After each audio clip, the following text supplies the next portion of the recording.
A long time ago in a galaxy far, far away. Prologue. Here the darkness reigns eternal. There is no sun, no dawn, just the perpetual gloom of night. The only illumination comes from jagged forts of lightning, carving a wicked path through angry clouds. In their savage wake, thunder shreds the sky, unleashing a torrent of hard, cold rain. The storm is coming, and there is no escape. Revan's eyes snapped open, the primal fury of his nightmare wrenching him awake for the third night in a row. He lay still and quiet, turning his focus inward to ease the pounding of his heart as he silently recited the opening line of the Jedi mantra. There is no emotion, there is peace. A sense of calm settled over him, washing away the irrational terror of his dream. Yet he knew better than to merely dismiss it. The storm that haunted him each time he closed his eyes was more than just a nightmare. Conjured up from the deepest corners of his mind, the storm had meaning. But try as he might, Revan couldn't figure out what his subconscious was trying to tell him. Was it a warning? A long-forgotten memory? A vision of the future? All three? Careful not to wake his wife, he rolled out of bed and went into the refresher to splash some cool water on his face. Catching a glimpse of himself in the mirror, he stopped to study his reflection. Even now, 2 standard years after rediscovering his true identity, he still had trouble reconciling the face in the mirror with the man he had been before the Jedi Council had turned him back to the light. Revan, Jedi, hero, traitor, conqueror, villain, savior. He was all these things and more. He was a living legend, the embodiment of myth and folklore, a figure that transcended history. Yet all he saw staring back at him was an ordinary man who hadn't slept in 3 nights. Fatigue was taking its toll. His angular features had become thin and drawn. His pale skin accentuated the dark circles under eyes that stared back at him from deep hollows. Bracing a hand on either side of the sink, he slumped his head and let out a long, low sigh, his black, shoulder-length hair falling forward to cover his face like a dark curtain. After several seconds, he stood up straight, using the fingers of both hands to sweep his hair back into place.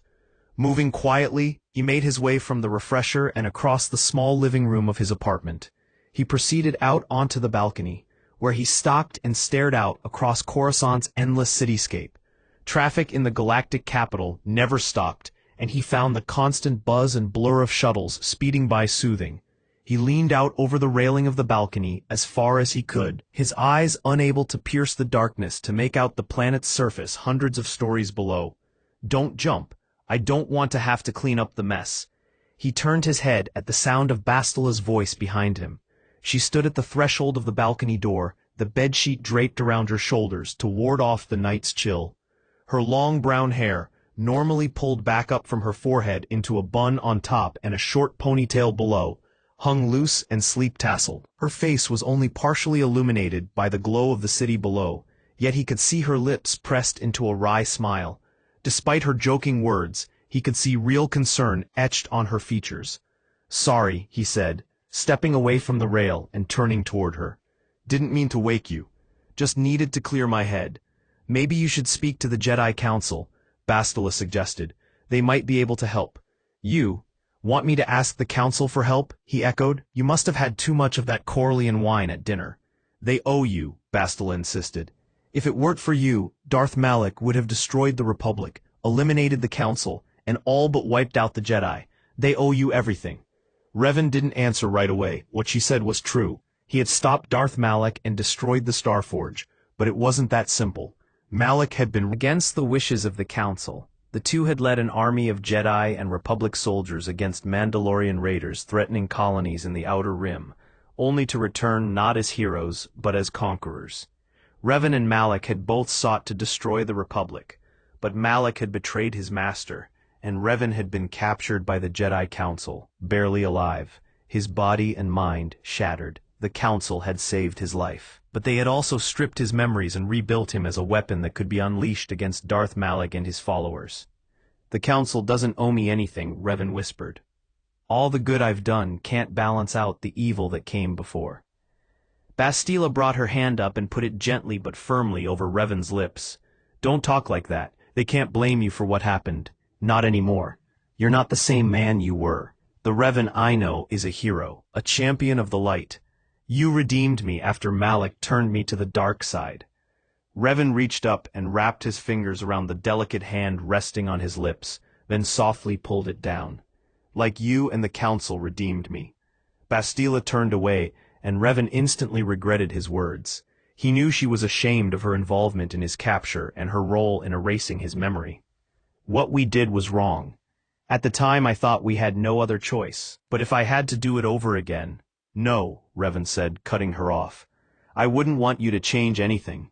If none of this had happened, I might never have found you. She turned back to face him, and he could see the hurt and bitterness lingering in her eyes. What the Council did to you wasn't right, she insisted. They took away your memories. They stole your identity. It came back, Revan assured her, pulling her close and wrapping his arms around her. You have to let go of your anger. She didn't fight his embrace, though she stood rigid at first. Then he felt the tension melting away from her body, as she lowered her head onto his shoulder. There is no emotion. There is peace, she whispered, reciting aloud the same words Revan had sought solace in only a few minutes earlier. They stood there in silence, holding each other until Revan felt her shiver. It's cold out here, he said.